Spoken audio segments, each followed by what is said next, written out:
Hello everyone, welcome to GK Shankar Learning Institute. So sir வந்து already ஒரு வீடியோவில் வந்து எக்ஸ்பிளைன் பண்ணியிருப்பாரு. நம்ம வந்து அடுத்து தமிழ் கிளாஸஸ் வந்து டாபிக் வைஸ் சிலபஸ் வைஸ் நம்ம வந்து பார்க்க போகிறோம் அப்படின்னு சொல்லிட்டு. ஸோ அதோட ஃபர்ஸ்ட் வீடியோ தான் இது. நீங்கள் மேக்ஸிமம் மார்னிங்கில் இதை பார்ப்பீங்க, மார்னிங்கில் சார் அப்லோட் பண்ணுவார். ஸோ அதனால் ஃபர்ஸ்ட் ஆஃப் ஆல் எல்லாருக்கும் ஒரு குட் மார்னிங். ஓகே, இப்போ வந்து நம்ம ஃபர்ஸ்ட் எடுத்ததும் அழகு 1 இலக்கணம்ல இருந்து 25 கொஸ்டின்ஸ். ஆக்சுவலாக மற்ற டாபிக்ஸை பொறுத்த வரைக்கும் இந்த 7 டாபிக்ஸ்லேருந்து தான் நமக்கு வந்து கொஸ்டின்ஸ் வரும் இல்லையா? ஸோ இந்த 7 அழகில் மற்றது எல்லாத்துலேயுமே ஒரு மினிமமான கொஸ்டின்ஸ் எல்லாமே நிறைய சேஞ்சஸ் இருந்தது. இப்போ எழுதும் திறனில் இருந்தாகட்டும், இல்லை வந்து வாசித்தல் புரிந்து கொள்ளும் திறன்ல ஆகட்டும், இந்த கொஸ்டின்ஸ்ல நம்பர் ஆஃப் கொஸ்டின்ஸ் கேட்போம்னு சொல்லியிருந்தாங்க இல்லையா?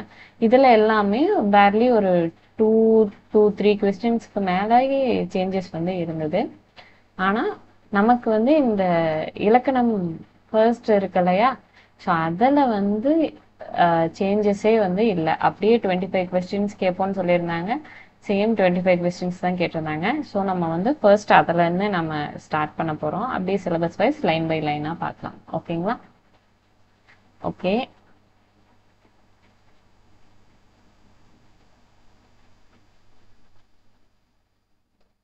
இலக்கணம் இதுல வந்து நம்ம எழுத்து சொல், சரிங்களா?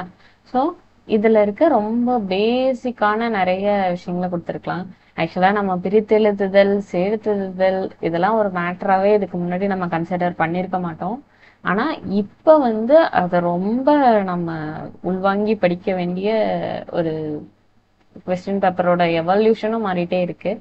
எந்த அளவுக்கு வந்து இயர் பை இயர் காம்படிஷன் அதிகமாதோ அதே மாதிரி கொஸ்டின் பேப்பரோட எவல்யூஷனும் அதிகமாயிட்டே இருக்கு, அவங்க கேட்குற விதம் எல்லாமே. ஸோ நம்ம வந்து இந்த பிரித்தெழுதுதல், செடுத்தெழுதல் இதுவே நம்ம புணர்ச்சி அடிப்படையில் கொஞ்சம் படிச்சிட்டோம் அப்படின்னா நமக்கு வந்து ரொம்ப எளிமையா இருக்கும். ஸோ அதுக்காக நம்ம வந்து அந்த பேசிஸ்ல வந்து பார்க்குறோம். இந்த ஃபர்ஸ்ட் கிளாஸே நம்ம வந்து பேசிக்ஸ் பார்த்துட்டு முழுக்க முழுக்க நம்ம வந்து புணர்ச்சியை வந்து டீட்டெயில்டாக பார்க்க போகிறோம், சரிங்களா? ஸோ ஃப்ரெஷர்ஸாக நீங்கள் வந்து அட்டன் பண்ணுறீங்க இப்போ அப்படிங்கிறப்போ நீங்கள் வந்து கண்டிப்பாக இந்த வீடியோ உங்களுக்கு வந்து ரொம்ப யூஸ்ஃபுல்லாக இருக்கும். அண்ட் ஆல்ரெடி படித்தவங்க அப்படின்னா இது வந்து ஒரு ப்ராப்பர் ஒரு ரிவிஷன் மாடலில் இருக்கும். ஓகேங்களா? சரி, ஓகே. எழுத்து இலக்கணம் இதோட வரையறை வந்து கொடுத்துருக்காங்க. ஒரு மொழியின் எழுத்துக்கள் எவ்வாறு அமைக்கப்படுகின்றன, அவை எந்த வகையாக பிரிக்கப்படுகின்றன, ஒளியின் அடிப்படையில் எவ்வாறு பயன்படுத்தப்படுகின்றன அப்படிங்கிறத விளக்குறது தான் இந்த எழுத்திலக்கணம் அப்படின்னு கொடுத்துருக்காங்க. பேசிக்காவே நமக்கு வந்து இலக்கணம் என்ன வகைப்படும், மொத்தம் 5 வகைப்படும் அப்படின்னு பார்த்துருப்போம். எழுத்து, அடுத்து என்ன, சொல், எழுத்து, சொல், பொருள், அடுத்து யாப்பு, அணி, இப்படின்னு 5 இலக்கணமா பேசிக்கா பிரிப்போம். இது எல்லாருக்கும் தெரியும். அதுல ஃபர்ஸ்ட் வர எழுத்து இலக்கணம். இந்த எழுத்து இலக்கணத்தை நம்ம எடுத்துக்கிட்டோம் அப்படின்னா அதை எப்படியெல்லாம் பிரிக்கலாம் அப்படிங்கிறத கீழே வந்து இங்க 2 வகையா எப்படி பிரிக்கலாங்கிறத கொடுத்துருக்காங்க. அதுக்கு முன்னாடி நம்ம எல்லாருக்குமே ஒரு தெரிஞ்ச ஒரு விஷயம் தான் என்னது, உயிரெழுத்து மொத்தம் 12 எழுத்துக்கள், மெய்யெழுத்து 18 எழுத்து. அப்போ உயிர்மெய் எழுத்து 12 × 18 216 எழுத்து, ஆயுத எழுத்து 1. அப்ப தமிழ்ல இருக்க மொத்த எழுத்துக்களின் எண்ணிக்கை 247 எழுத்துக்கள், சரிங்களா? சரி, ஓகே. ஸோ இப்ப வந்து இந்த 2 வகைகளை பத்தியும் நம்ம வந்து கொஞ்சம் டீட்டெயில்டா பார்க்கலாம். ஃபர்ஸ்ட் வந்து முதல் எழுத்து, சரிங்களா?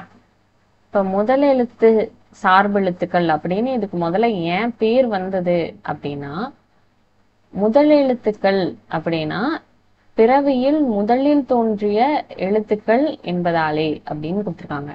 அதாவது இந்த உயிரெழுத்து 12 இருக்கு இல்லையா, மெய்யெழுத்து 18. ஃபார் எக்ஸாம்பிள் உயிரெழுத்து அப்படிங்கிறதுக்கு நம்ம வந்து ஆ வச்சுக்கலாம். சரிங்களா? மெய் எழுத்துக்கு இக்கு வச்சுக்கலாம். ஓகேங்களா? ஸோ இந்த இக்கும் இந்த ஆ இது ரெண்டும் சேர்ந்து தான் என்ன கொடுக்குது? கா அப்படிங்கிற எழுத்தை கொடுக்குது. இதே போலதான் இந்த மெய்யெழுத்துக்களும் உயிரெழுத்துக்களும் சேர்ந்து அந்த 216 முக்கியமான எழுத்துக்களையும் உருவாக்குறதுக்கு காரணம் என்ன? இந்த உயிரெழுத்தும் மெய்யெழுத்தும். ஸோ அதனாலதான் இந்த மொழி உருவாகிறதுக்கு முதலாக இருப்பதனால இத வந்து நம்ம முதல் எழுத்துக்கள் அப்படின்னு நம்ம வந்து சொல்றோம். சரிங்களா? ஓகே. அப்ப இது ரெண்டும் சேர்ந்துதான் நம்ம மொத்த எழுத்து உருவாக்க முடியும் இல்லையா? அதனால முதல் எழுத்துக்கள் மொத்தம் எத்தனை? 30 எழுத்துக்கள். ஓகே.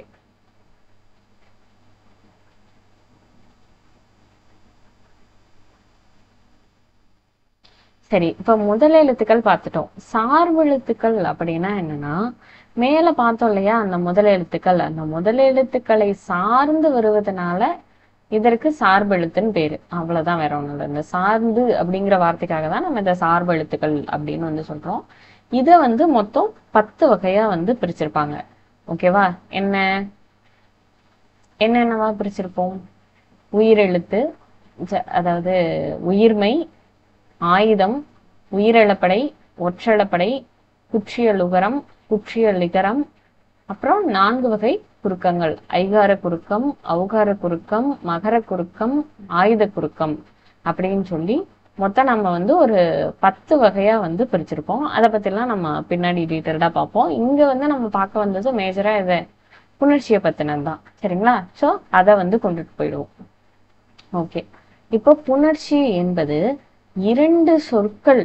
இது ரொம்ப முக்கியம். புணர்ச்சி அப்படிங்கிறதுக்கு சிம்பிளா ஒரு எக்ஸ்பிளனேஷன் என்ன அப்படின்னா, 2 சொற்கள் சேரும்போது ஏற்படுற ஒளி மாற்றம் அல்லது எழுத்து மாற்றத்தை தான் நம்ம வந்து என்னன்னு சொல்றோம்? புணர்ச்சி அப்படின்னு சொல்றோம். ஓகேங்களா? இதுல இப்போ 2 சொற்கள் சேரும்போது அப்படின்னு பார்த்திருக்கோம் இல்லையா? அப்ப ஒரு சொல் இருக்கும் பிளஸ் இன்னொரு சொல். இது ரெண்டும் சேரும் போது இன்னொரு சொல் வந்து உருவாகுது இல்லையா? அப்போ முதல்ல இருக்க சொல் என்ன அப்படின்னா அதுதான் நிலைமொழி. ரெண்டாவதா இருக்க சொல் என்ன அப்படின்னா அதுதான் வருமொழி. இது ரெண்டும் இணையுது இல்லையா? அந்த ப்ராசஸ் தான் என்னதுன்னா புணர்ச்சி. சரிங்களா? அதுலயும் பேசிக்கா என்ன சொல்லுவாங்க அப்படின்னா, நிலைமொழியோட ஈற்றெழுத்து. ஈற்றெழுத்து அப்படின்னா கடைசி எழுத்து அப்படின்னு அர்த்தம். ஈற்று எழுத்துக்கு முன்னாடி எழுத்து என்னன்னு சொல்லுவோம்னா ஈற்று அயல் எழுத்து அப்படின்னு சொல்லுவோம். சரிங்களா? சோ இந்த நிலைமொழியோட ஈற்று எழுத்தும் வருமொழியோட முதல் எழுத்தும் ரெண்டும் இணையுது இல்லையா? அதுதான் புணர்ச்சி அப்படிங்கிற மாதிரியான ஒரு எக்ஸாம்பிள கொடுத்திருப்பாங்க, ஒரு விளக்கமும் கொடுத்திருப்பாங்க. ஓகே. இப்போ அந்த பகுதி எப்படி சேரும் அப்படிங்கிற மாதிரி இங்க வந்து ஒரு எக்ஸாம்பிள் வந்து கொடுத்திருக்காங்க. நிலைமொழி அப்படிங்கிறது என்ன பார்த்தோம்? முதல்ல வரும் சொல் தான் நிலைமொழி. இப்ப வந்து அதுக்கு ஒரு எக்ஸாம்பிள் பாக்குறோம். சரிங்களா? என்ன கொடுத்திருக்காங்க இங்க?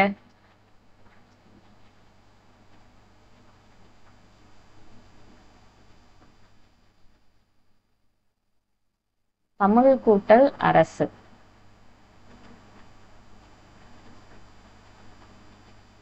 இது என்னவா மாறுது? தமிழ் அரசு அப்படின்னு மாறுது. ஓகேங்களா?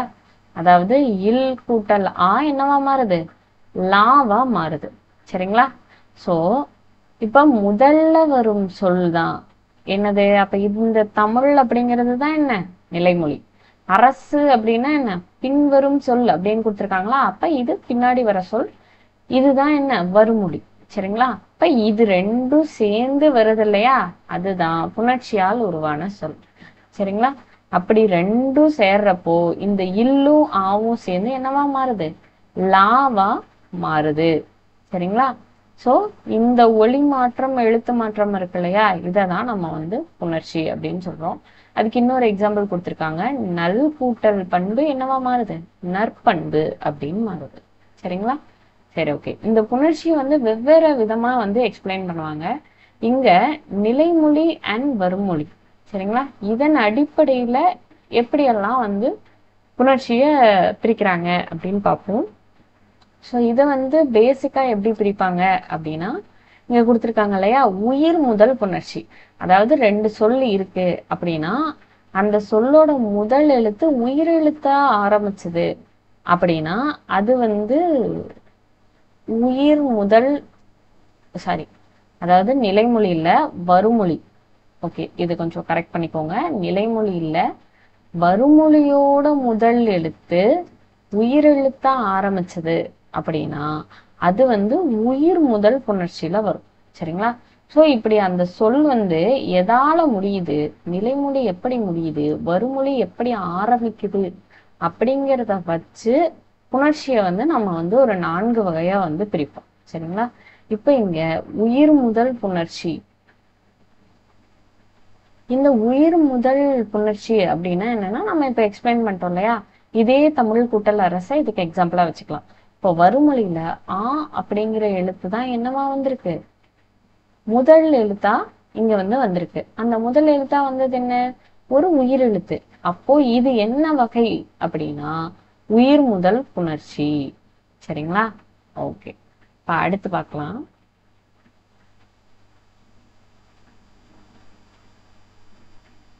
அடுத்து மெய் முதல் புணர்ச்சி. சரிங்களா? இதுக்கு அந்த நற்பண்பு பார்த்தோம் இல்லையா, அதை வந்து எக்ஸாம்பிளா எடுத்துக்கலாம். இப்ப நல் கூட்டல் பண்பு. இந்த நல் கூட்டல் பண்பு அப்படிங்கிறதுல பா அப்படிங்கிறது உயிர்மை எழுத்து தானே. இது ஏன் மெய் முதல் புணர்ச்சி அப்படின்னு சொல்றோம்? ஏன்னா பா அப்படிங்கிறது என்ன, இப்பு கூட்டல் ஆ பா. ஓகேங்களா? அப்ப இப்ப அப்படிங்கிறது என்ன, ஒரு மெய்யெழுத்து. அப்ப மெய்யெழுத்துல இருந்துதான் அந்த சொல் தொடங்குது இல்லையா? சோ அதனால இந்த நல் கூட்டல் பண்பு அப்படிங்கிறது என்ன, மெய் முதல் புணர்ச்சி. சரிங்களா? ஓகே, அடுத்து வந்து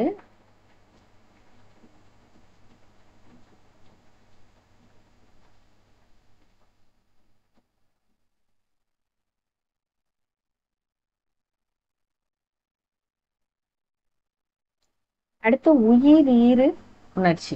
சரிங்களா? இப்ப இந்த ஈருன்னு வரப்போ நம்ம இவ்வளவு நேரம் என்ன பார்த்தோம், வருமொழியை பார்த்தோமா. இப்ப ஈருன்னு வந்தது அப்படின்னா நம்ம வருமொழியை பார்க்காம நிலைமொழியை பார்க்கணும். இப்ப பாருங்க, நதி கூட்டல் அரு அப்படின்னு கொடுத்திருக்காங்களா, நதி கூட்டல் அரு. அது எப்படி புணருது அப்படிங்கறதெல்லாம் செகண்டரி. ஓகேங்களா? சோ இங்க வந்து எதை வச்சு நம்ம பாக்குறோம் அப்படின்னா, இப்ப நதி அப்படிங்கிறது தீங்கிறது என்ன, இத்து கூட்டல் ஈ.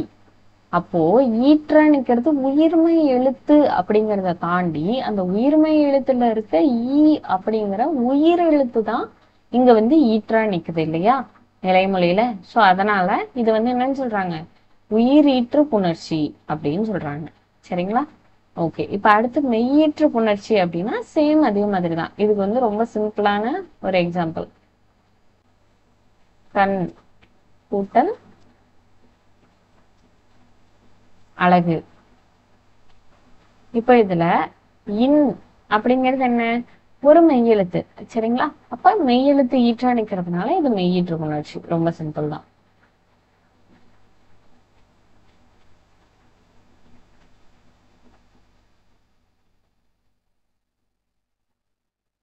சரி, இதை பாருங்க, கொஞ்சம் அது அப்படியே ஷார்ட்டா வந்து இந்த இடத்துல கொடுத்துருக்காங்க. உயிர் முதல் புணர்ச்சி அப்படின்னா என்ன, வருமொழி உயிர் எழுத்துல ஆரம்பிக்கும். மெய் முதல் புணர்ச்சினா என்ன, வருமொழி மெய் எழுத்துல ஆரம்பிக்கும். அதே உயிரீற்று புணர்ச்சினா நிலைமொழி உயிரெழுத்துல முடியும். மெய்யீற்று புணர்ச்சி அப்படின்னா என்னன்னா நிலைமொழி மெய் எழுத்துல முடியும். அவ்வளவுதான். சரிங்களா? ஓகே, அடுத்தது வந்து புணர்ச்சியின் இயல்பு. இப்போ எழுத்து வகையால, ஓகேங்களா, புணர்ச்சியை வந்து 4 வகைப்படும் அப்படின்னு பிரிக்கிறோம். மேல பார்த்தோம் இல்லையா? சோ கிட்டத்தட்ட சேம் அதே கான்செப்ட் தான். உயிர் ஈறு, ஓகேங்களா, கலை. இது வந்து புக்ல இருக்க எக்ஸாம்பிள அப்படியே இவங்க வந்து கொடுத்துருக்காங்க. சோ கலை அப்படின்னா இல் கூட்டல் ஐ, லை. மெய்யீறு அப்படின்னா மண். ஓகேங்களா? இதுல இன்னு தானே இருக்கு. நம்ம எப்பவுமே ஈருன்னு பாக்குறப்போ நிலைமொழியை பார்க்கணும், முதல்னு பாக்குறப்போ வருமொழி பார்க்கணும்.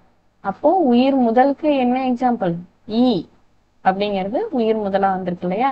மெய் முதல்ல மரம் அப்படின்னா என்ன? இம் கூட்டல் ஆ இல்லையா? ஸோ அதனால இம் வந்து மெய் எழுத்துல இருந்து ஸ்டார்ட் ஆகுறதுனால இது வந்து மெய் முதல். ஓகேங்களா? சரி,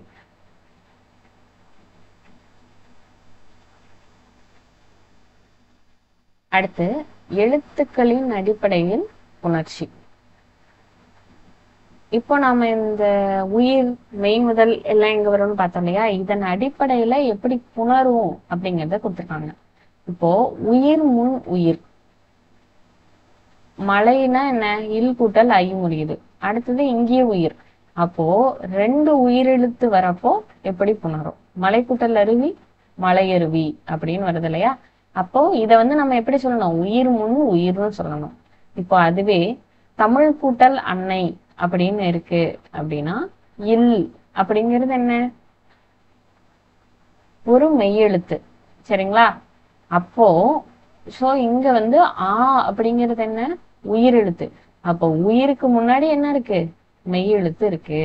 சரிங்களா? ஓகே.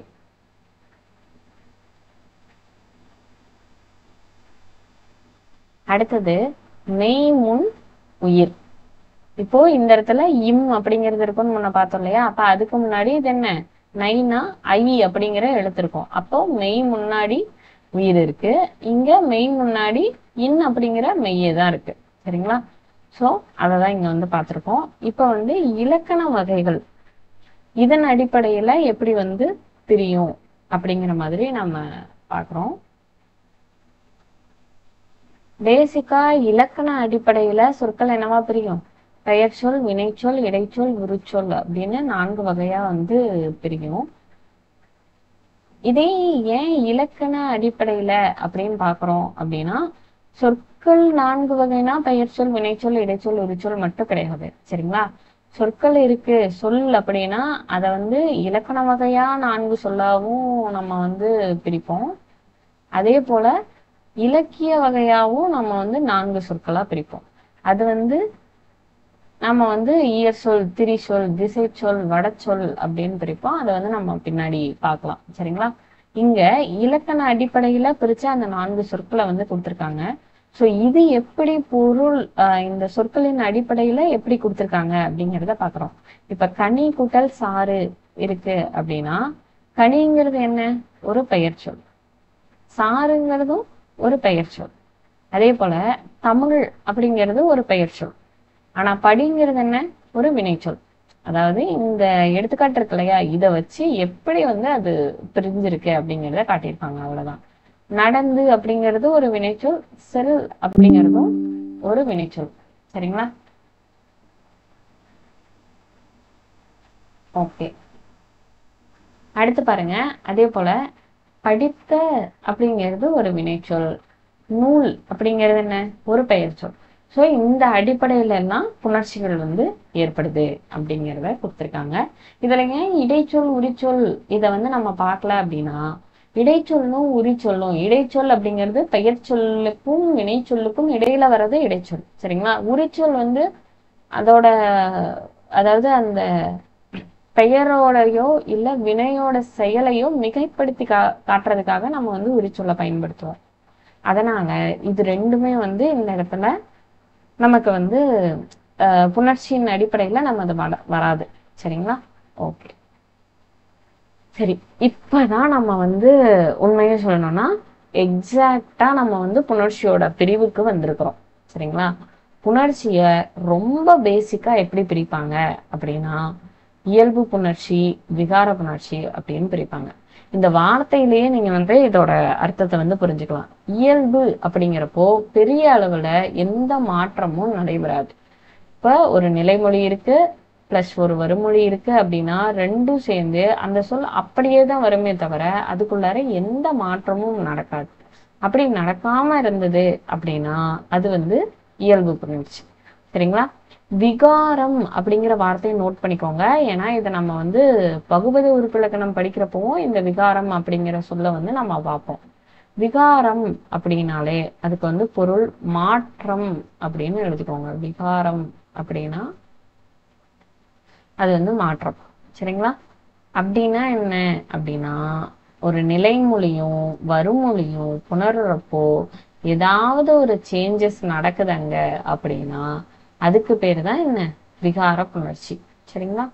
இப்போ தமிழ் கூட்டல் அரசு தமிழரசுங்கிறது வந்து நமக்கு மாற்றம் நடந்த மாதிரி தெரியலாம். ஓகேங்களா? இல் கூட்டல் ஆ என்னவா மாறி இருக்கு, லாவா மாறி இருக்கு அப்படின்ட்டு. ஆனா ஆஸ் பர் புக் என்ன கொடுத்துருக்காங்க அப்படின்னா, இந்த மாதிரி இருக்க சொற்களும் இயல்பு புணர்ச்சியில தான் சேரும் அப்படின்னு கொடுத்துருக்காங்க. இப்ப இயல்பு புணர்ச்சிக்கே நம்ம என்ன எக்ஸாம்பிள் பார்க்கல, அது பாருங்க. வாழை கூட்டல் மரம் வாழை மரம். இங்க ஏதாவது மாற்றம் நடந்திருக்கா? கிடையாது. சரிங்களா? எந்த ஒரு சேஞ்சஸுமே இந்த இடத்துல ஏற்படல. அப்படிங்கிறப்போ இது இயல்பு புணர்ச்சி. இப்ப தமிழ் கூட்டல் அரசுல மாற்றம் வந்து நடந்திருக்கலாம், இல் கூட்டல் ஆ லாவா மாறி இருக்கலாம். ஆனா இது விகார புணர்ச்சியில வராது. ஏன் அப்படின்னா விகார புணர்ச்சி வந்து மொத்தம் 3 வகைப்படும். இங்க பாருங்க, தோன்றல், திரிதல், கெடுதல் அப்படின்னு சொல்லி 3 வகைப்படும். தோன்றல் அப்படின்னா என்னன்னா கல்லூரி பிளஸ் சாலை, கல்லூரி சாலைன்னு வருது. இப்போ இந்த 2 வேர்டுக்கும் நடுவுல புதுசா ஒரு எழுத்து என்ன பண்ணிருக்கு, புதிய ஒளி தோன்றி இருக்கு. அதனால இது தோன்றல் விகாரம். திரிதல் விகாரம்னா பல்கூட்டல் பசை என்னவா மாறும், பற்பசைன்னு மாறும். அப்போ லா அப்படிங்கிறது ரா, அதாவது இது என்ன ரா, ரன் நகரம். சரிங்களா? அப்படின்னு தான் இது வந்து சொல்லணும். ஸோ அந்த வல்லின ரகரம். அப்போ அந்த வல்லின ரகரமா இந்த இல் அப்படிங்கிறது வந்து மாறி இருக்கு இல்லையா? ஸோ மாறுச்சு அப்படின்னா அதுக்கு பேரு திரிதல் விகாரம். கெடுதல் அப்படின்னா அந்த வார்த்தை வச்சு உங்களுக்கு தெரிஞ்சிருக்கும், ஒரு லெட்டர் வந்து மறைஞ்சிரும். புறம் கூட்டல் 400 புறநானூறு. அப்போ இம் அப்படிங்கிற அந்த எழுத்து வந்து இங்க மறைஞ்சிருச்சு. சரிங்களா? ஸோ இது புறநானூறு. இந்த இடத்துல இம் அப்படிங்கிற எழுத்து கெட்டுருச்சு. ஓகேங்களா? ஸோ இந்த 3ல ஏதாவது நடந்தாதான் அது வந்து விகார புணர்ச்சியில வரும். இதை வந்து நீங்க நோட் பண்ணிக்கோங்க. இந்த பிடிஎஃப் வந்து உங்களுக்கு அட்டாச் பண்ணி வீடியோ கீழே டிஸ்கிரிப்ஷன்ல வந்து இதோட லிங்க் கொடுத்துருவாங்க. இந்த பிடிஎஃப் வந்து அட்டாச் பண்ணிடுவாங்க. ஸோ நீங்க அதை பாக்குறப்போ இந்த தமிழ் கூட்டல் அரசு வந்து இயல்பு புணர்ச்சியில வரும் அப்படிங்கிறத நீங்க நோட் பண்ணிக்கோங்க. சரிங்களா? ஓகே. இப்ப நல் கூட்டல் பண்பு நற்பண்பு. ஏன்னா இல் வந்து இர்ரா மாறி இருக்கு இல்லையா? சோ இதுவும் இங்க பார்த்தா அதே எக்ஸாம்பிள் தான், திரிதல் விகாரம். சரிங்களா? ஓகே.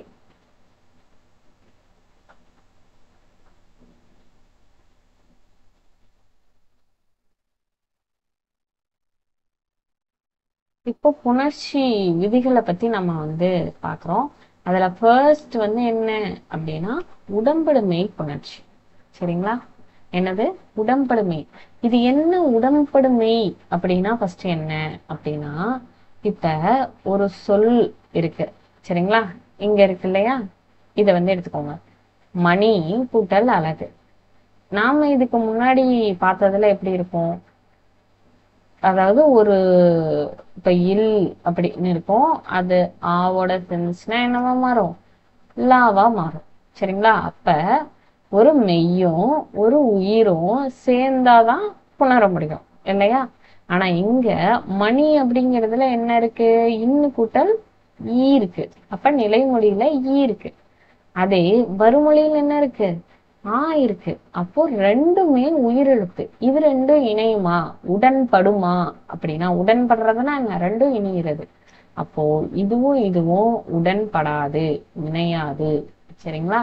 சோ அப்படி இணையாதப்போ இது ரெண்டையும் உடன்பட வைக்கிறதுக்காக ஒரு எழுத்தை வந்து நம்ம புதுசா கொண்டுட்டு வரோம், ஒரு மெய்யெழுத்த. ஏன்னா மெய்யும் உயிரும் தானே சேர்ந்த எழுத்தா புணரும். சோ அதனால ஒரு மெய்யெழுத்தை நம்ம வந்து இங்க கொண்டுட்டு வர போறோம். அந்த மெய்யெழுத்து தான் என்ன, உடம்படும் மெய். சரிங்களா? இப்ப ஏன் இந்த உடம்படுமை பேர் வந்துருச்சு அப்படிங்கறது உங்களுக்கு புரிஞ்சிருக்கும்னு நினைக்கிறேன். சோ இந்த உடம்படுமை எல்லா எழுத்தும் வருமா அப்படின்னா கிடையாது. 2 எழுத்துக்கள் தான் வரும். உண்மையா இன்னொன்னு வா. எகரமும் வகரமும் மட்டும்தான் வரும். இப்ப எகரம் எங்க வரும், வகரம் எங்க வரும் அப்படின்னா அதுக்குதான் இந்த நூற்பா வந்து கொடுத்திருக்காங்க. இது வந்து நன்னூல் நூற்பா. சரிங்களா? என்ன நூல், நன்னூல். நன்னூல் அப்படிங்கிறது பவணந்தி முனிவரால எழுதப்பட்ட ஒரு நூல். சரிங்களா? நம்ம வந்து தொல்காப்பியம் தான் நமக்கு கிடைச்ச பழமையான இலக்கண நூல். ஆனா தொல்காப்பியத்துல இருக்க விதிகளை வந்து நம்ம பயன்படுத்துறது இல்ல. தொல்காப்பியத்துல இருக்க விதிகள் வந்து அந்த காலத்துக்கு ஏற்பனவா இருந்துச்சு இல்லையா? அந்த காலத்தோட எழுத்தோடக்கு ஏற்பனவா இருந்தது. அதனால நன்னூலார் என்ன பண்ணாரு, அதோட விதிகளை இப்ப இருக்க காலகட்டத்துக்கு ஏத்த மாதிரி, அதாவது நன்னூலார் இப்ப இருக்க காலகட்டம்னா அவர் எழுதினதே 13ஆம் நூற்றாண்டுலதான். ஆனா தொல்காப்பியம் அதுக்கு ரொம்ப பழமையான ஒரு நூல் இல்லையா? அதனால 13ஆம் நூற்றாண்டுல நன்னூலாரால எழுதப்பட்ட அந்த அந்த நூற்பாக்களால தான், அந்த இலக்கண விதிகளை வச்சுதான் நம்ம வந்து எழுத்தகராதியும் சொல்லகராதியும் பின்பற்றோம். தொல்காப்பியத்துல இருக்கிறத பின்பற்றல. ஃபர்ஸ்ட் அதை ஞாபகம் வச்சுக்கோங்க. சரியா? சோ இந்த நன்னூல் நூற்பால என்ன சொல்லியிருக்காங்கன்னா, ஈ ஈ ஐவழி எவ்வும் அங்கே தெளிவா கொடுத்துட்டாங்களா? அதாவது இதுல ஆனா நம்ம பாக்குறப்போ எப்படி பார்க்கணும் அப்படின்னா,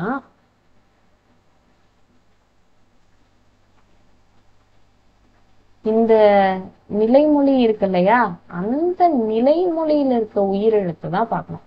இது வந்து நமக்கு வந்து ஒரு கன்ஃபியூஷன் ஆயிடும். இப்ப இங்க பாத்தீங்கன்னா தெரியும், ஈ ஈ ஐ வந்ததுனாலதான் எகரம் வந்திருக்கும்.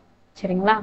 நீங்க வந்து வறுமொழியில ஆ வந்திருக்கு அப்படின்னு சொல்லி வகரத்தை வந்து போற்றக்கூடாது.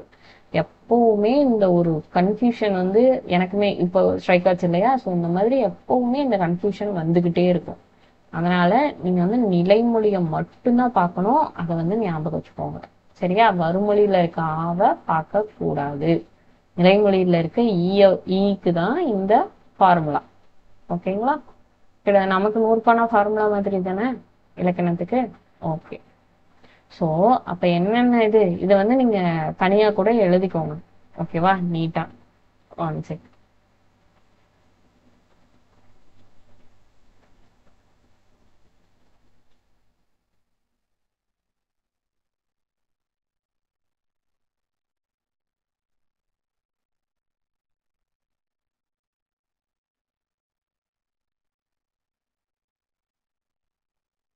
ஓகே. ஸோ நீட்டா இந்த நூற்பால இருக்கிறத ஷார்ட்கட்டா நீங்க வந்து என்ன பண்ணிக்கிறீங்க அப்படின்னா எழுதி வச்சுக்கிறீங்க.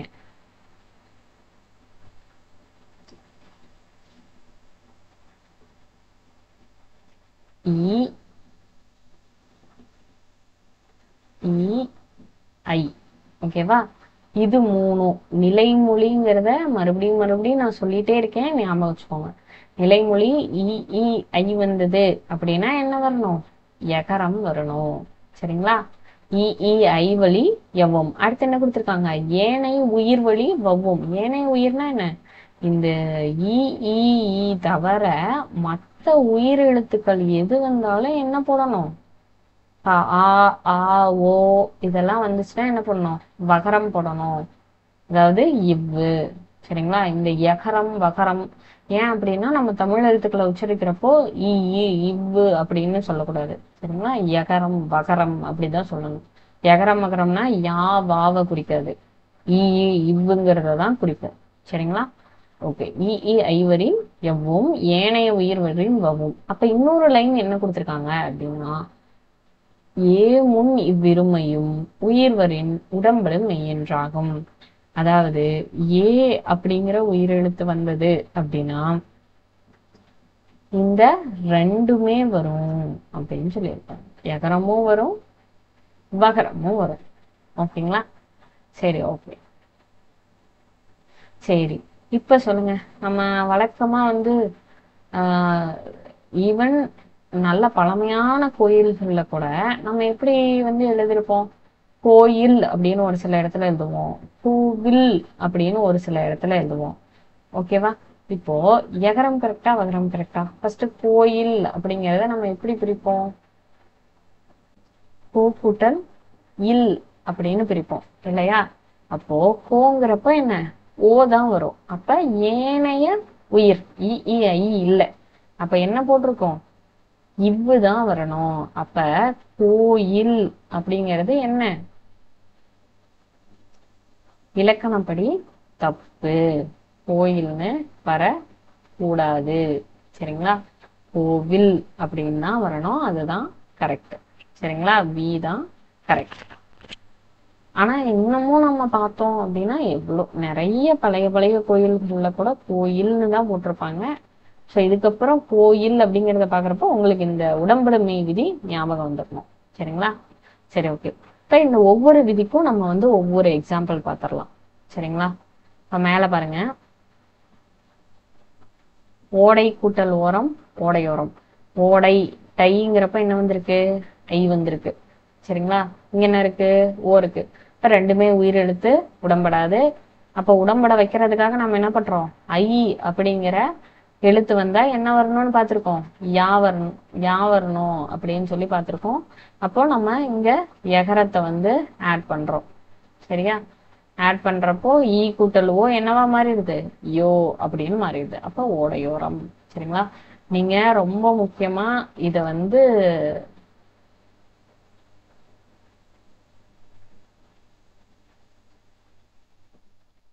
நீங்க ரொம்ப முக்கியமா இத வந்து நோட் பண்ணி எழுதி வச்சுக்கிறீங்க. ஓகேவா? ஓகே. அடுத்து வந்து அடுத்த டைப்புக்கு எக்ஸாம்பிள் பார்க்கலாம். என்னது? பல கூட்டல் உயிர். சரிங்களா? இப்போ பல பல உயிர் அப்படிங்கிறப்போ இல் கூட்டல் ஆதான லாவா வந்து பிரியும். சரிங்களா? அப்போ ஆ அப்படிங்கிற உயிரெழுத்து தான் வந்திருக்கு. அப்ப ஏனைய உயிரெழுத்து வந்தது அப்படின்னா என்ன போடணும்? இவ் அப்படிங்கிறத போடணும். அப்ப இவ் கூட்டல் உயிர் அப்படின்னு வரும். அப்ப இவ் பிளஸ் ஊ இது ரெண்டும் சேர்ந்து என்னவா மாறும்? ஊ அப்படின்னு மாறும். சரியா? உயிர். அப்ப பல உயிர். இதுதான் ஆன்சர். சரிங்களா? ஓகே. அடுத்து தேர்ட் டைப். இந்த தேர்ட் டைப் தான் நம்ம ஏற்கனவே சொன்னோம் இல்லையா? இப்போ சே அப்படிங்கிறப்போ இச்சு கூட்டல் ஏ தானே சே. அப்ப அந்த இடத்துல ஏ அப்படிங்கிறது வந்திருக்கு. சரிங்களா? அப்போ ஏ அப்படின்னு வந்தது அப்படின்னா நம்ம என்ன கரெக்ட்? எகரம் வந்தாலும் கரெக்ட், சேயடி.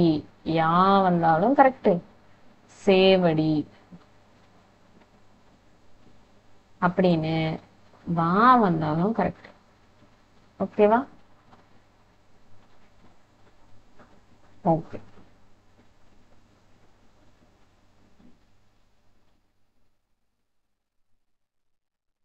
அடுத்தது இப்போ குற்றியலுகர புணர்ச்சி அப்படின்னா என்னங்கிறது பார்ப்போம். ஃபர்ஸ்ட் குற்றியலுகரம்னா என்ன அப்படின்னு ஒரு விளக்கம் கொடுத்துருக்காங்க, அதை பார்க்கலாம்.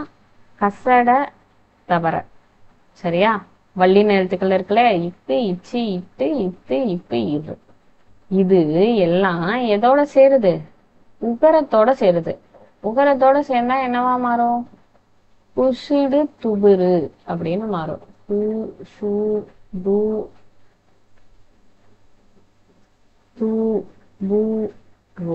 அப்படின்னு மாறும். சரிங்களா? சோ இப்ப இந்த 6 எழுத்துக்கள் இருக்கு இல்லையா? இந்த 6 எழுத்துக்கள் புணர்ச்சியில வரப்போ எப்படியெல்லாம் புணருது அப்படின்னு பாக்குறதுதான் குற்றியலுகர புணர்ச்சி. இதை ஃபர்ஸ்ட் ஏன் குற்றியலுகரம்னு சொல்றாங்கன்னா, இப்ப நம்ம மாத்திரை அளவுன்னு ஒண்ணு பார்ப்போம். சரிங்களா? இப்ப கீழே கூட அதை அட்டாச் பண்ணி நம்ம பார்க்கலாம். சரிங்களா? குறிலா இருந்தா ஒரு மாத்திரை, நெடிலா இருந்தா 2 மாத்திரை. இது நமக்கு தெரியும் இல்லையா? குறிலா இருந்தா 1, நெடிலா இருந்தா என்ன? 2 மாத்திரையே அளவு. சரிங்களா? சோ அப்ப கூ அப்படிங்கிறது எழுத்துல ஒலிக்கிறப்போ ஒரு மாத்திரை அளவுல தானே ஒலிக்கும். ஆனா அப்படி ஒலிக்குதா அப்படின்னா எல்லா இடத்துலயும் அப்படி ஒலிக்காது. அதாவது ஒரு சொல்லோட இறுதியில இந்த கூவோ சூவோ டூ தூ பூரு இந்த 6 எழுத்துல எந்த எழுத்து ஒரு சொல்லோட இறுதியில வந்தாலும் சரிங்களா, இந்த கூ அப்படிங்கிறது ஒரு மாத்திரை அளவுல இருந்து நமக்கு என்னவா குறையுது? அரை மாத்திரை அளவா குறைஞ்சு ஒலிக்குது. சரிங்களா? அதனாலதான் இதுக்கு பேரு குற்றியலுகரம். குற்றியலுகரம் அப்படிங்கறத எப்படி பிரிக்கலாம் அப்படின்னா, குறுமை கூட்டல்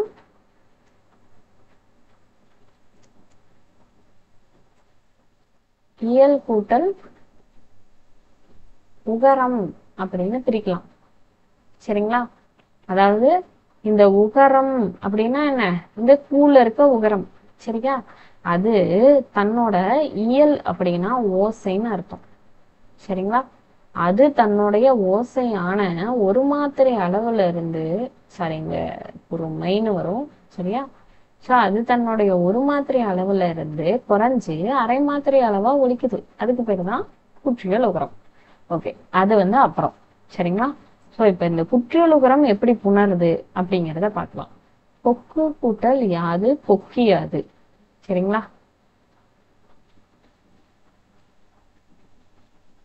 இது எப்படி புணருது அப்படின்னா, எகரம் வந்தது அப்படின்னா அந்த உகரம் இருக்கு இல்லையா, கூல இருக்க இப்பு கூட்டல் ஊ இருக்கும் இல்லையா, அந்த உகரம் என்னவா மாறிடுதான், இகரமா மாறுதான். இப்ப இக்கு கூட்டல் ஈ என்னவா மாறுது, கீன்னு மாறிடுது. சரிங்களா? அப்ப கொக்கியாதுன்னு மாறுது. இதுக்கு என்ன விதி அப்படின்னா, யாவரின் ஈயாம் அப்படின்னு ஒரு விதி இருக்கு. எவ்வரின் ஈயாம். அப்ப இந்த குற்றியலுகரத்தை அடுத்து யா அப்படிங்கிற எழுத்து வந்துச்சுன்னா அந்த ஊ ஈயா மாறிடும் அப்படிங்கிறது ஒரு கண்டிஷன். சரி, ஓகே. இப்ப அடுத்து பார்த்தோம்னா ரெண்டாவது டைப் என்ன அப்படின்னா, நிலைமொழி இறுதியில் குற்றியலுகரம் உயிர்மொழியோடு புணரும் போது, அதாவது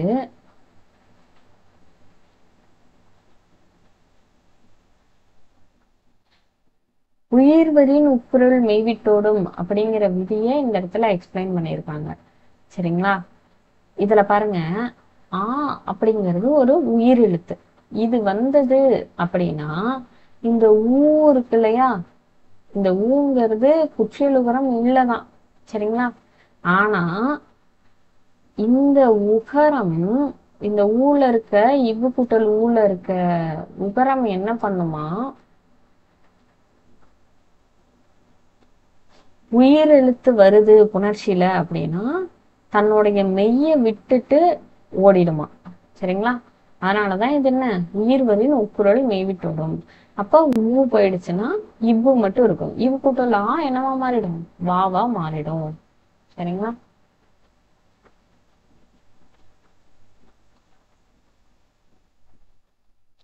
அடுத்தது முற்றியலுகர புணர்ச்சி. முற்றியலுகரம்னா என்ன அப்படின்னா, முன்ன நம்ம பார்த்தோம் இல்லையா, அந்த குற்றியலுகரத்தை போல ஒளி ஒரு மாத்திரையில இருந்து அரை மாத்திரையா குறையாம முழுமையா ஒழிச்சுது அப்படின்னா அதுக்கு பேரு முற்றியலுகரம். அவ்வளவுதான். சரிங்களா? நிலைமொழியின் இறுதியில் உள்ள முற்றியலுகரம், அதாவது அதுவும் ஊதான், புணர்ச்சி நேரும்போது அது மறைந்துவிடும். அதே நேரத்தில் ஊர்ந்து வந்த மெய்யை மட்டும் விட்டுவிட்டு வறுமொழியின் முதலில் உள்ள உயிர் எழுத்துடன் இயல்பாக புணரும் அப்படின்னு கொடுத்திருக்காங்க.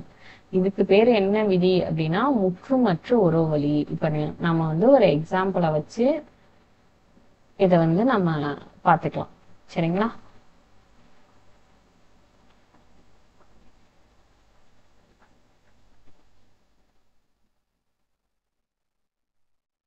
இப்ப இதுக்குதான் நான் மேல சொன்னேன் இல்லையா, ஏன்னா இது குற்றியலுகரம் கிடையாது, ஊ அப்படிங்கிறது குற்றியலுகரம் கிடையாதுன்னு சொன்னேன் இல்லையா, ஏன்னா அது என்ன, முழுமையா ஒழிக்கும்.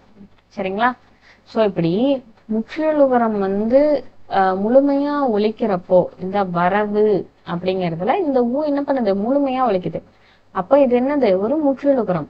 இது வருமொழி வரப்போ எப்படி புணருது, வரவறிந்தான் அப்படின்னு சொல்லி புணருது. அதாவது ஊ மறைந்து அந்த மெய் என்ன பண்ணுது, உயிரோட புணர விட்டுருது, அந்த ஊ மறைஞ்சிருது அப்படின்னு சொல்றாங்க.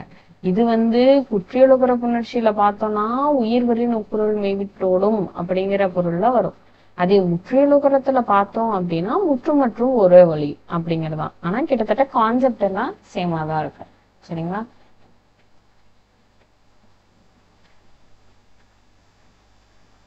ஓகே, சரி. இப்ப அந்த இயல்பீறு விதியீறு அதை பத்தி எல்லாம் பாக்குறோம். இந்த ஒரு விதியை நல்லா ஞாபகம் வச்சுக்கோங்க, ரொம்ப சிம்பிள். இயல்பினும் விதியினும் நின்ற உயிர் முன் கசதப மிகும். சரிங்களா? இதுவும் நன்னூல் நூற்பா 153வது நூற்பா கொடுத்திருக்காங்க. ஓகே, இயல்பீறு விதியீறு அப்படின்னா என்னன்னா,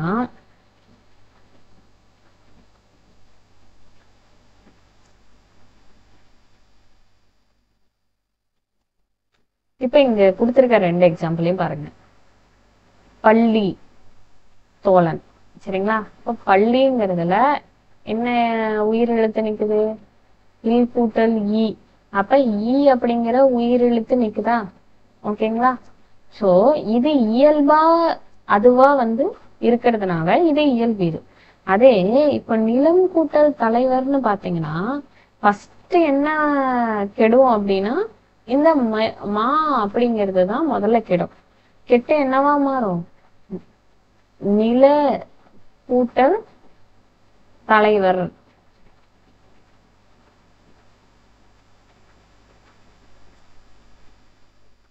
அப்படின்னு இருக்கும். சரிங்களா? இப்போ லாங்கிறது அதுவா வந்து மேல இருக்க மாதிரி, மேல இருக்க பள்ளி மாதிரி நின்று இருந்தது அப்படின்னா அது இயல்பீடு. ஆனா அப்படி இருக்காம நில அப்படிங்கிறது ஒரு விதியை பயன்படுத்தி இந்த மகரத்தை வந்து கெட்டதுக்கு அப்புறமா நிக்கிறதுனால இது வந்து என்னது? அந்த புணர்ச்சியின் காரணமா நிக்கிறதுனால இது விதியீற்று புணர்ச்சி. இப்ப அதே மாதிரிதான் இங்க மரம் கூட்டல் களம். சரிங்களா? ஓகே. சோ இப்ப இயல்பீறு விதியீறுனா என்னன்னு புரிஞ்சிருக்கும். அப்படி இருக்கிறப்போ கசதப மிகும். நார்மலா நமக்கு கசதபன்னு ஏன் கொடுத்துருக்காங்கன்னா ஒற்றெழுத்தா இதைதான் பயன்படுத்துவோம் இல்லையா? காசா தாபா நமக்கு தான் நிறைய எழுத்து மாதிரி இருக்கும். ஆனா அதிகமா நம்ம ஒற்று எழுத்துக்களை எதை பயன்படுத்துவோம்? இந்த 4 எழுத்துக்களை தான் நம்ம வந்து பயன்படுத்துவோம். சரிங்களா? சோ அந்த 4 மெய்களை பத்தி நமக்கு வந்து கொடுத்துருக்காங்க. அததான் அங்க வந்து விதியில கொடுத்துருந்தாங்க. சோ அதுக்கு வந்து நம்ம மேல எக்ஸாம்பிள் பார்த்தோம் இல்லையா? இப்ப அடுத்து வந்து என்ன பார்க்க போறோம் அப்படின்னா இந்த ரெண்டும் உணர்றப்போ சரிங்களா இந்த மெய் வந்து இரட்டிக்கவும் செய்யும். சரிங்களா? இரட்டிச்சும் புணரும். அதுக்கு பேருதான் வல்லொற்று மிகும் புணர்ச்சி அப்படின்னு சொல்றாங்க. சரிங்களா? இங்க மேல இருக்க மவ்வீர ஒற்றடைந்து உயிரிழப்பவும் ஒரு விதி பார்த்திருப்போம். இது வந்து எதுக்கு அப்படின்னா மேல மரம் கூட்டல் களம் பார்த்தோம் இல்லையா? சோ அதெல்லாம் இம் வந்து கெட்டுரும் இல்லையா? கெட்டுட்டு உயிர் வந்து ஈற்றல நிற்கும்.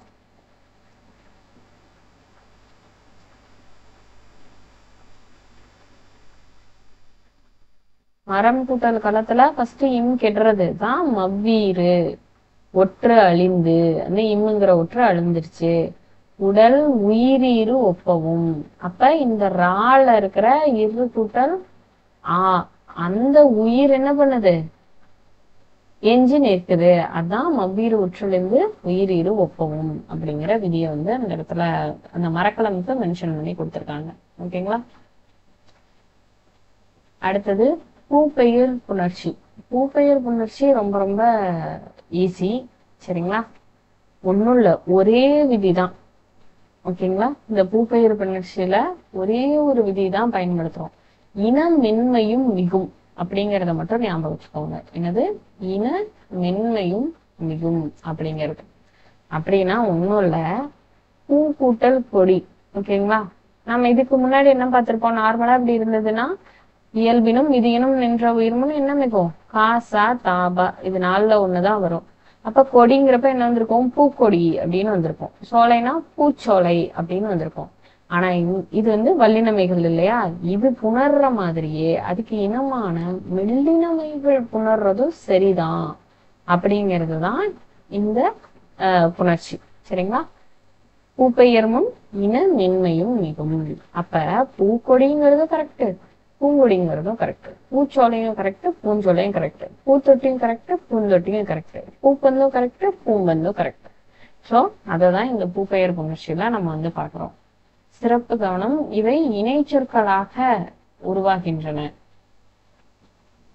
அதாவது இந்த இக்குக்கு இங்கு இணை, இச்சுக்கு இஞ்சி இணை, இத்துக்கு இந்த இணை இல்லையா? சோ அந்த இணை சொற்களாதான் இது வந்து வருதுன்னு சொல்லியிருக்காங்க. அடுத்து வந்து திசை பெயர் புணர்ச்சி. சரிங்களா? இப்போ திசை பெயர் புணர்ச்சி அப்படின்னா திசை பெயர்கள் என்ன? வடக்கு, தெற்கு, மேற்கு, கிழக்கு. சரிங்களா? இது கூட மற்ற திசைகளோ இல்ல வேற சொற்களோ புணர்றப்ப எப்படி வந்து இருக்கும் அப்படிங்கிறத பார்த்தோம்.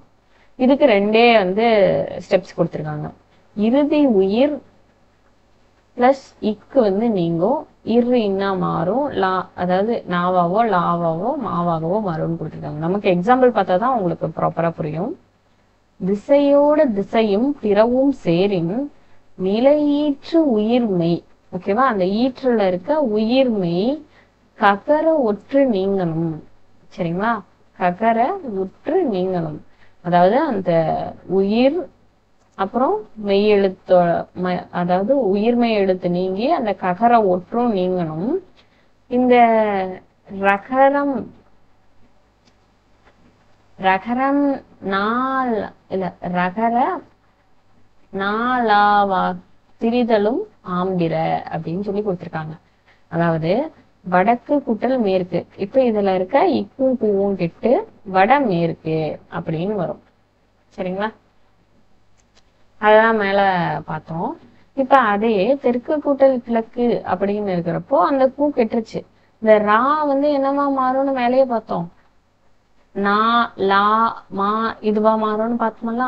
அதனால ரா வந்து என்னவா மாறுது, நாவா மாறி தென்கிழக்கு அப்படின்னு போடுறது. இதே மேற்கு கூட்டல் நாடு அப்படின்னா பூ கெட்டு ரா என்னவா மாறுது, இல்லா மாறுது. வடகிழக்குக்கும் நம்ம மேல பார்த்ததே தான், வடமேற்கு பார்த்தா சேம் அதே ப்ரொசீஜர் தான். சரிங்களா, சுருக்கமா சொல்லணும்னா மேல கொடுத்தா அதே 2 ஸ்டெப்ஸ். அதாவது அந்த லாஸ்டா இருக்க உயிர்மெய் எழுத்தும் இப்போ நீங்கிடும். அதுக்கப்புறம் அந்த ரகரம் வர எழுத்தை பொறுத்து ராவாவோ மாவாவோ லாவாவோ மாறும். சரிங்களா, ஓகே. இதெல்லாம் உயிரீரா வர புணர்ச்சி. இப்போ வந்து நம்ம மெய்யீற்று புணர்ச்சிய பார்க்க போறோம். சரிங்களா,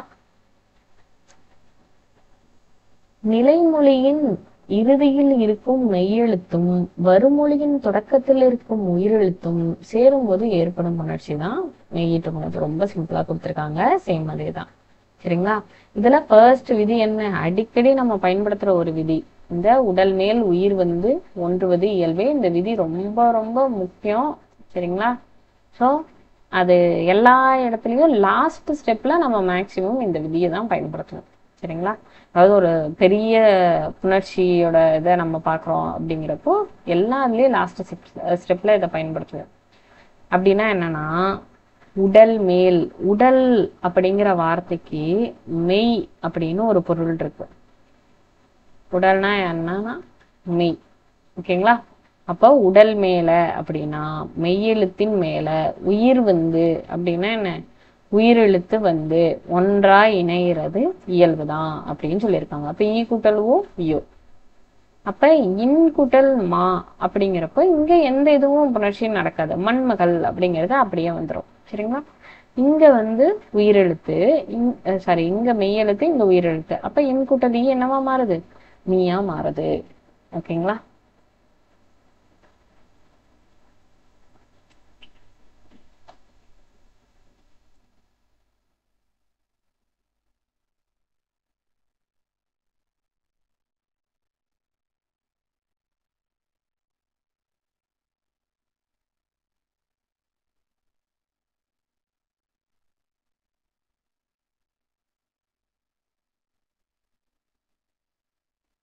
சரி ஓகே. அடுத்து வந்து நம்ம மீதி இருக்க பார்ட்டை வந்து நம்ம ஒரு செகண்ட் பார்ட்டா வந்து போட்டு பார்த்துக்கலாம். சரிங்களா, ஸோ இது வரைக்கும் பார்த்த வரைக்கும் ஒரு ரிவிஷன் வந்து பண்ணிக்கோங்க. நம்ம நெக்ஸ்ட் இருக்க கண்டென்ட்டை வந்து செகண்ட் பார்ட்டா வந்து நம்ம பார்த்துக்கலாம். சரிங்களா, இந்த தனிப்பொருள் முன் ஒற்று புணர்ச்சியிலிருந்து நம்ம வந்து நெக்ஸ்ட் கிளாஸ்ல பார்த்துடலாம். தேங்க்யூ. இந்த இதோட பிடிஎஃப் வந்து அட்டாச் பண்ணுவாங்க, அப்போ வந்து நீங்கள் பார்த்துக்கோங்க.